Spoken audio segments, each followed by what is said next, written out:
The South Korean national anthem plays as the celebration begins.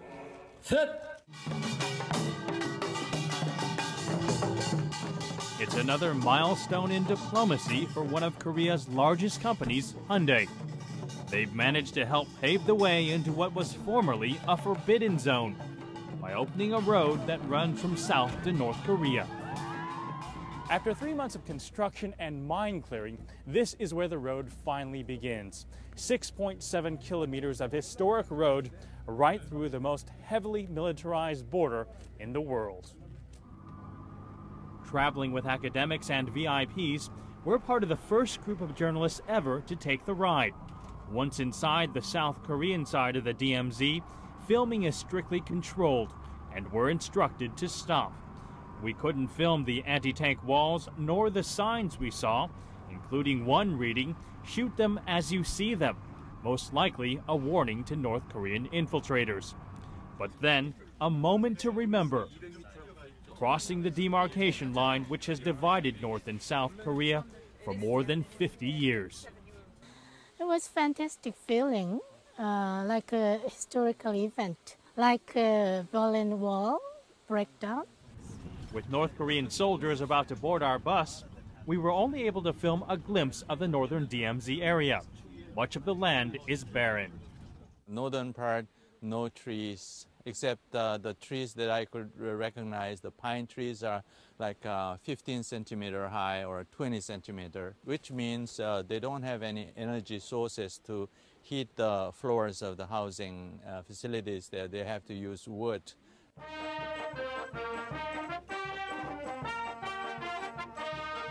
But the dire conditions of the North Korean people are certainly not on display. Some of the few North Koreans we are allowed to film on this trip were members of a marching band who greet visitors from the South with the famous North Korean song, "Happy to See You." The tour destination is Hyundai's Mount Kumgang Resort, which had previously been accessible to tourists only by boat. A voyage I also made several years ago. Things haven't changed much. The Kumgang trip retains its surreal nature. No North Korean stamp ever appears on your passport. Instead, you're issued a paper ID, which we're repeatedly warned must remain spotless. Otherwise, you'll be fined by the authorities. We're also not allowed to film North Korean people or discuss with them anything about politics, economics, or society. It's no wonder, then, that many question whether the Sunshine Policy has broken the ice at all. How much money has North Korea received from the South? Ooh, we don't know that, but my party, Grand National Party, thinks at least $1 billion. I have to emphasize the reciprocity. When we are giving something, they have to show at least their good intentions, with appreciation. But they were taking it for granted that South should help, our brethren, northern people in North. But actually, we helped most of the time. The Kim Jong-il, maybe 1 month ago, never allowed any TV camera or something like that for foreign journalists. But today, very much open, widely open. Then freely you can talk with me here, and then you can meet them also. You can take pictures also. This is something changing now. And then through these, and then we can convey the circumstance of outside of country. But the beauty of Mount Kumgang and the optimism of the Sunshine Policy have been clouded by allegations of corruption. Recently, it was discovered that Hyundai transferred several $100 million to North Korea at a special time in history. June of 2000, the Inter-Korean Summit. It was the first time a South Korean leader, President Kim Dae-jung, and much of the world got an up-close look at North Korea's reclusive great leader, Kim Jong-il. But just a week before the historic meeting, Hyundai made a $500 million transfer to the north. Former President Kim Dae-jung has already admitted knowing of the transaction. That's led to allegations that Hyundai and former President Kim essentially bought the summit. Hyundai's president of projects in North Korea, Kim Yun-koo, is also under investigation. He says the money was for various projects, including dams, roads, and power. We made the agreement with them, and then at that time, we were discussing about how much we should pay for that. But by chance, at that time, government, they arranged this in a summit. So maybe they wanted to have money at that time. But please understand that this is not true. We pay for the meeting arrangement of.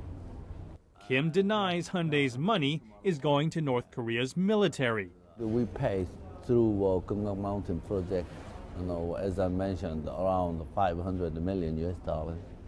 Whenever I give them money, please don't buy any ammunition equipment or something like that. You say that to them? Yeah. And what then do they say? Sometimes, yes, they never. They said they never. Never. Do you believe them?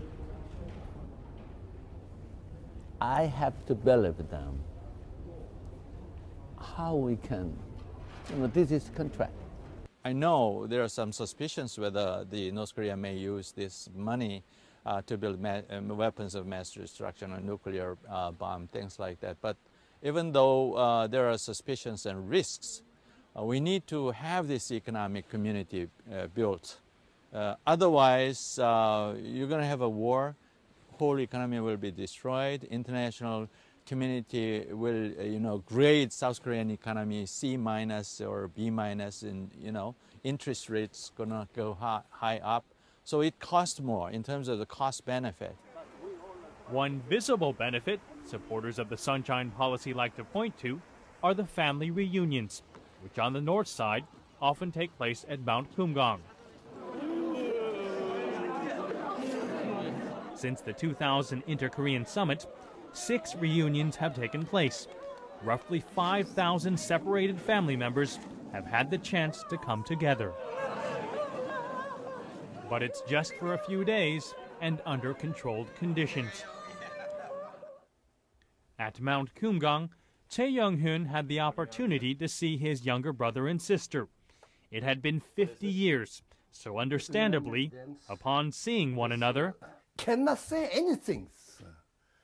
Just like hold it and crying their souls. Just crying and holding their souls. So now I think we might cry to myself. That nobody knows that the feelings. Only myself and my brother and sister, like that the people understand what the feeling we got at times. Nobody knows that. I'm sorry. You might expect Che to praise the Sunshine Policy for the opportunity, but instead, he says South Korea needs to put more pressure on the North to gain more concessions. Sunshine Policy means we give to them all of things, so they have to be changed for situation and for everything, right? But they are not changed even one. Nearly 8 million Korean families remain separated. And even for the lucky ones who get to see their relatives, many questions about their lives in the North go unanswered. Sensitive issues like politics and the economic situation are off limits. Che says after seeing his North Korean brother and sister for months, he could hardly sleep. When we say goodbye, when I touch and I shake a hand, right? That's a feeling I can never forget.